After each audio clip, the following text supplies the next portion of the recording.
Hello, everybody. My name is Neil, and my report to the coalition is HIV status and testing through the usage of community stakeholders in education in Bronx, New York City, New York.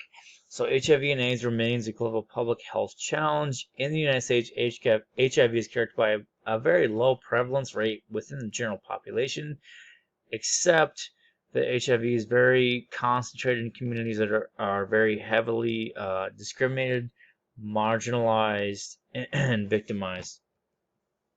So my community is the Bronx, New York City, New York. It's one of the 5 boroughs in New York City. It's the most densely populated county in the nation. So men who have sex with men, which is the MSM population, is roughly about 5% of the total population in the Bronx, and they experience one of the highest rates of HIV infection of any county in the United States comparably. So my theory is a social cognitive theory, which states that knowledge can be directly related to community within context, experiences, and influence. Basically, your environment will dictate who you are and what you do. And that assumption is based on the changes in the environment will automatically lead to changes in the person, which is not necessarily true.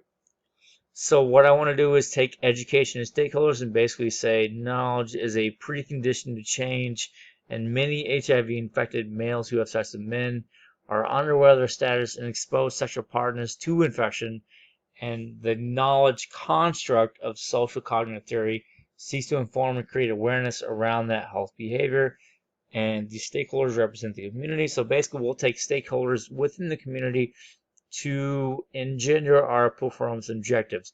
So our performance objectives rely around the awareness of HIV testing, to decide to take a test, make an appointment, and then find out the results, and then basically habitually test themselves overall.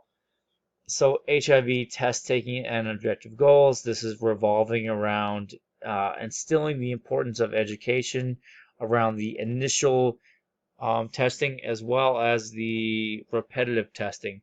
So overall, social cognitive theory and education, through education, community involvement, and education, we can change the status quo.